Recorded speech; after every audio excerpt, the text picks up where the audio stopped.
Hollywood gold cinema presents happy death day. यह कहानी tree नाम की एक लड़की की है जो अपने बर्थडे वाले दिन के टाइम लूप में फंस जाती है। कहानी शुरू होती है 18 सितंबर की सुबह से, जब ट्री की आंख उसके डैड के कॉल की वजह से खुल जाती है। वह देखती है कि वह किसी अनजान लड़के के रूम में है। वह लड़का उसे अपना नाम कार्टर बताता है। वह ट्री को बताता है कि वह रात को बहुत ज्यादा नशे में थी, इसलिए वह रात को उसे अपने रूम में ले आया था। ट्री के सर में बहुत ज्यादा दर्द था। वह कार्टर से सरदर्द की टेबलेट मांगती है। कार्टर ड्रॉअर से टेबलेट निकालकर उसे दे देता है। इसके बाद ट्री वहां से जाने लगती है, लेकिन कार्टर का रूममेट वहां आ जाता है, जो कि ट्री की वजह से रात भर अपनी कार में सोया था। उसे लगा कि ट्री चली गई होगी, इसलिए वह दरवाजा खोलते ही जोर से चिल्लाकर कहता है कि तुमने उस हॉट लड़की के साथ क्या क्या किया। लेकिन ट्री को सामने देखकर वह चुप हो जाता है। ट्री कार्टर की तरफ सार्केस्टिक स्माइल देती है और वहां से चली जाती है। जैसे ही वह बिल्डिंग से बाहर आती है, वह देखती है कि एक लड़का उस पर लाइन मारता है। तभी ग्लोबल वार्मिंग पर रिसर्च करने वाली एक लड़की उसके सामने आ जाती है, लेकिन उसको इग्नोर करते हुए वह आगे बढ़ती है।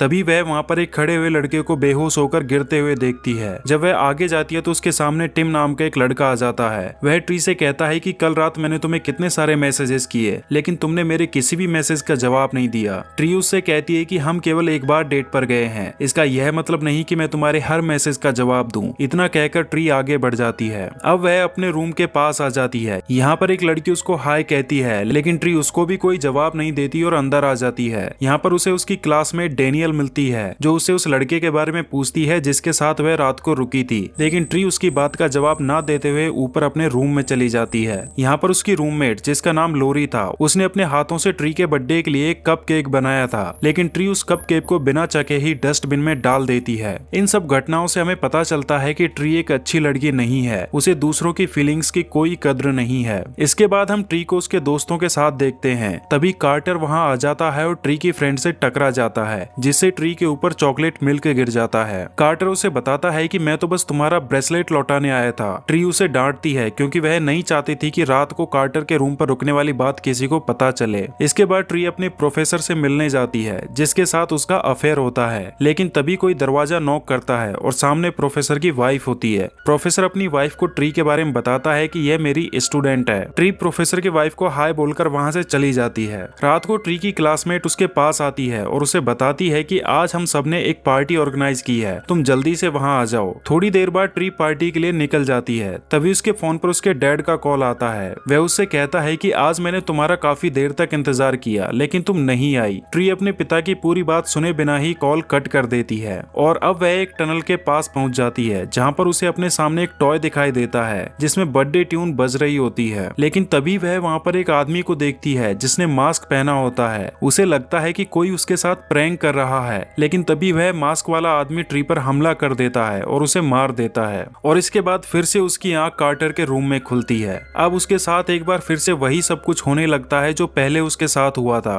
और वह समझ जाती है कि इस दिन को वह पहले ही जी चुकी है। और जब वह अपने रूम की तरफ जाने लगती है तो उसे वो सब लोग फिर से मिलते हैं जो उसे पहली बार में मिले थे। गॉगल वाले लड़के का लाइन मारना, ग्लोबल वार्मिंग वाली लड़की का उसके पास आना, कैप पहने लड़के का बेहोश होकर गिरना, ये सब कुछ एग्जैक्ट पहले की तरह ही था। उसके सामने टिम भी आता है, जो उसके मैसेजेस का रिप्लाई ना मिलने का कारण जानना चाहता था। फिर वह अपने रूम के पास आ जाती है। यहाँ पर उसे वही हेडफोन वाली लड़की मिलती है जिसने उसको हाय बोला था। और जब वह अपने रूम में पहुंचती है तो लोरी उसके बर्थडे के लिए अपने हाथों से बनाया हुआ वही कप केक लेकर आती है, लेकिन ट्री उस कप केक को खाए बिना ही वहां से चली जाती है। इसके बाद ट्री पहले की तरह ही अपने दोस्तों के साथ बैठी होती है और इस सब के बारे में सोच ही रही होती है कि तभी कार्टर वहां आ जाता है और पहले की तरह ही ट्री के ऊपर चॉकलेट मिल्क गिर जाता है। लेकिन इस बार ट्री खुद ही उससे ब्रेसलेट को मांग लेती है जिसे वह लौटाने आया था। इसके बाद ट्री अपने प्रोफेसर से मिलने के लिए जाती है। वो दोनों बातें कर ही रहे होते हैं कि तभी ट्री उससे कहती है कि तुम्हारी वाइफ आने वाली है। और जैसे ही प्रोफेसर दरवाजा खोलता है, वह अपनी वाइफ को अपने सामने देखता है। ट्री उसकी वाइफ को हाय बोलकर वहां से चली जाती है। इसके बाद ट्री रात को पार्टी के लिए निकलती है, लेकिन उसे याद होता है कि टनल के पास उसे एक मास्क वाला आदमी मिला था जिसने उसे मार डाला था। इसलिए वह रास्ता बदलकर दूसरे रास्ते से पार्टी वाली लोकेशन पर पहुंच जाती है, लेकिन वहां भी वह मास्क वाला आदमी पहुंच जाता है। लेकिन जब वह अपने सामने अपने दोस्तों को देखती है तो वह समझ जाती है कि यह तो उसका दोस्त ही है जिसने बाकी लोगों के साथ मिलकर उसके बर्थडे के लिए सरप्राइज पार्टी प्लान की थी। ट्री अपने उस दोस्त के साथ एक दूसरे रूम में चली जाती है। तभी वहां पर वह मास्क वाला आदमी आ जाता है और उसके दोस्त को मार देता है। और इसके बाद जैसे ही वह ट्री पर हमला करता है, ट्री की आंखें एक बार फिर से कार्टर के रूम में खुलती है और इस बार भी उसके साथ वही सब कुछ कुछ होने लगता है जो पहली और दूसरी बार में उसके साथ हुआ था। जब वह अपने रूम में आती है तो वह अपनी रूममेट लोरी को इन सब चीजों के बारे में बताती है। लोरी उससे कहती है कि तुम आज कॉलेज मत जाओ, आज तुम यहीं रुककर आराम करो।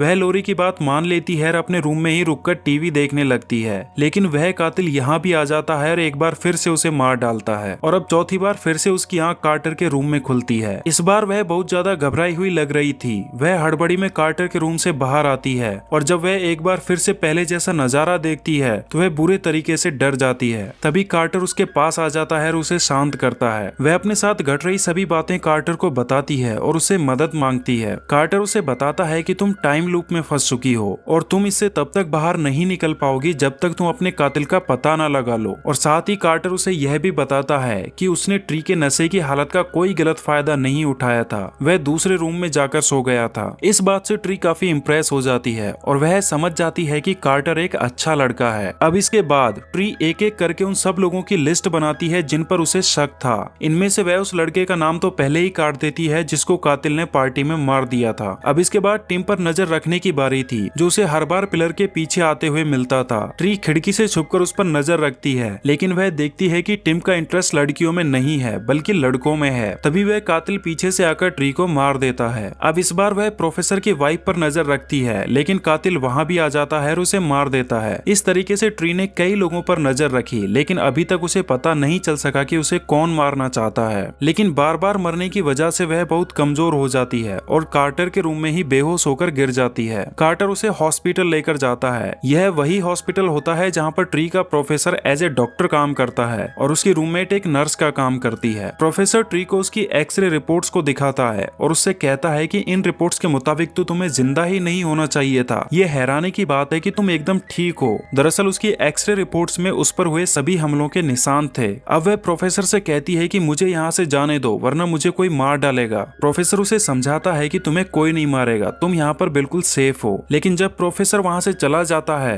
तो वह नजर बचाकर वहाँ से निकल जाती है और प्रोफेसर के ऑफिस में उसकी गाड़ी की चाबी लेने पहुंच जाती है। लेकिन यहाँ पर वह उसके ड्रॉवर में वैसा ही मास्क देखती है जैसा कि कातिल ने पहना हुआ था और अब वह समझ जाती है कि उसका प्रोफेसर ही उसका कातिल है। और अब वह जैसे यहाँ से बचकर बाहर निकलने वाली होती है तभी प्रोफेसर उसके सामने आ जाता है, जिससे वह बुरी तरीके से डर जाती है। लेकिन तभी पीछे से मास्क वाला आदमी आ जाता है और प्रोफेसर को मार डालता है। ट्री जैसे तैसे वहाँ से बचकर पार्किंग लॉट में जाती है और प्रोफेसर की गाड़ी लेकर वहाँ से भाग जाती है। लेकिन ओवर स्पीड में ड्राइव करने की वजह से एक पुलिस ऑफिसर उसे रोक लेता है और उसे गिरफ्तार करके अपनी गाड़ी में बैठा लेता है। लेकिन तभी वह कातिल वहाँ आ जाता है और पुलिस ऑफिसर को मार देता है और ट्री वाली कार में ब्लास्ट कर देता है। और अब फिर से उसकी आंख कार्टर के रूम में खुलती है। वह कार्टर को लेकर एक कैफे में जाती है। उसके साथ हो रही चीजों के बारे में कार्टर को एक बार फिर से बताती है। साथ ही वह कार्टर को बताती है कि उसका और उसकी मॉम का बर्थडे एक ही दिन आता है और कई साल पहले उसकी मॉम की डेथ हो गई थी, इसलिए उसे यह दिन बार बार जीना बिल्कुल भी अच्छा नहीं लग रहा था। तभी वह वहाँ चल रहे टीवी पर एक सीरियल किलर की न्यूज देखती है जिसने बहुत सी मासूम लड़कियों को मारा था और इस समय उसका इलाज इन्हीं के हॉस्पिटल में चल रहा था। और अब फाइनली ट्री को अपने कातिल का पता लग जाता है। वह जल्दी से हॉस्पिटल पहुंचती है, लेकिन वह देखती है कि सीरियल किलर अपने बेड पर नहीं था और उसने वहाँ के गार्ड को भी मार डाला था। तभी वह कातिल वहाँ आ जाता है, ट्री पर गन से फायर करता है, लेकिन ट्री उससे बचती हुई लिफ्ट की तरफ जाती है और इस बार वह कातिल अपना मास्क भी उतार देता है। यह वही टीवी न्यूज वाला सीरियल किलर होता है। तभी ट्री को फॉलो करते हुए कार्टर वहाँ आ जाता है, लेकिन वह सीरियल किलर कार्टर की गर्दन तोड़कर उसे मार देता है। ट्री वहाँ से भागकर हॉस्पिटल के बेसमेंट में जाकर छुप जाती है और जैसे ही वह किलर वहाँ आता है ट्री उस पर हमला करके उसे बेहोश कर देती है और जैसे ही उस पर फिर से हमला करके उसे मारने वाली होती है तभी उसे याद आता है कि इसने कार्टर को मार दिया है और यदि उसने इसको मारा तो कार्टर रियल वर्ल्ड में भी मर जाएगा, इसलिए वह सीढ़ियों के ऊपर से कूदकर खुद को ही मार देती है। और अब जैसे ही कार्टर के रूम में उसकी आंख खुलती है वह कार्टर को जिंदा देखकर बहुत खुश हो जाती है। इस बार वह बहुत खुश होती है। वह अपने रूम में जाकर लोरी से अपने बैड बिहेवियर के लिए माफी मांगती है और अपने प्रोफेसर से मिलकर उसके साथ अपने सारे रिलेशंस को तोड़ लेती है। इसके बाद वह अपने डैड से मिलने जाती है जिनके कॉल्स को वह इतने दिनों से अवॉइड कर रही थी और शाम को वह अपने कातिल को टपकाने के लिए तैयार हो जाती है। वह हॉस्पिटल पहुंचकर चुपके से गार्ड की गन को ले लेती है और उससे पुलिस को बुलाने के लिए कहती है। इसके बाद वह सीरियल किलर के रूम में जाती है और उस पर फायर करती है, लेकिन सेफ्टी लॉक ऑन होने की वजह से गोली नहीं चलती और सीरियल किलर उस पर ही हमला कर देता है। लेकिन तभी लाइट चली जाती है और जैसे ही लाइट आती है ट्री उसको गोली मार देती है, जिससे सीरियल किलर मर जाता है। अब रात को लोरी के बनाए हुए कप केक से वह कार्टर के साथ अपना बर्थडे सेलिब्रेट करती है, लेकिन अगली सुबह एक बार फिर से उसकी आंख कार्टर के रूम में खुलती है और अब उसे समझ नहीं आता कि वह अभी भी टाइम लूप में क्यों है, जबकि उसने तो अपने कातिल को मार दिया था और अब उसे टाइम लूप से बाहर आ जाना चाहिए था। लेकिन इसका मतलब यह था कि उसे अभी भी अपना असली कातिल नहीं मिला था। वह जल्दी से अपने रूम में जाती है और अपने कपड़े पैक करने लगती है। लोरी उससे पूछती है कि तुम कहाँ जा रही हो। वह कहती है कि मैं यह शहर छोड़कर ही जा रही हूँ क्योंकि मुझे यहाँ पर कोई मारना चाहता है। तभी लोरी उसके बर्थडे के लिए अपने हाथों से बना हुआ कप केक लेकर आती है। ट्री उसे खाने से मना कर देती है। वह कहती है कि मैंने कल रात को ही इसे खाया था। तभी ट्री के दिमाग में सब कुछ क्लिक हो जाता है। वह लोरी से कहती है कि तुमने इस कपकेक में जहर मिलाया है जिससे मैं कल रात नींद में ही मर गई थी, तो वो तुम हो जो मुझे मारना चाहती हो। लोरी कहती है कि ये सब तुम क्या बक रही हो, भला मैं तुम्हें क्यों मारना चाहूंगी। इस पर ट्री कहती है अगर ऐसा नहीं है तो ये कपकेक तुम खाकर दिखाओ। जब लोरी उस कपकेक को नहीं खाती है तो ट्री उससे कहती है कि चलो पुलिस को बुलाते हैं, वो अपने आप पता लगा लेंगे कि इसमें जहर है या नहीं। लेकिन तभी लोरी दरवाजा बंद कर देती है, ट्री को नीचे गिरा देती है। ट्री उससे पूछती है कि तुम मुझे क्यों मारना चाहती हो। तब लोरी उसे बताती है कि जिस प्रोफेसर के साथ तुम्हारा चक्कर है उससे मैं भी प्यार करती हूँ, लेकिन हम दोनों में से उसने तुम जैसी चालू लड़की को चुना। तुमने मुझसे मेरा प्यार छीना है और अब इसकी कीमत तुम्हें चुकानी पड़ेगी। इन दोनों के बीच एक जबरदस्त फाइट होती है और तभी ट्री लोरी को खिड़की से नीचे फेंक देती है, जिससे लोरी की मौत हो जाती है। और इस तरीके से फाइनली उसने अपने कातिल को ढूंढकर मार दिया था और अब वह टाइम लूप से निकल जाती है और कार्टर के साथ रिलेशनशिप में आ जाती है। और इसी के साथ यह मूवी यहीं पर खत्म हो जाती है। आपको यह मूवी कैसी लगी हमारे कमेंट बॉक्स में जरूर बताइए और अगर आपको वीडियो पसंद आया हो तो चैनल को सब्सक्राइब कर दीजिए और वीडियो को लाइक कर दीजिए।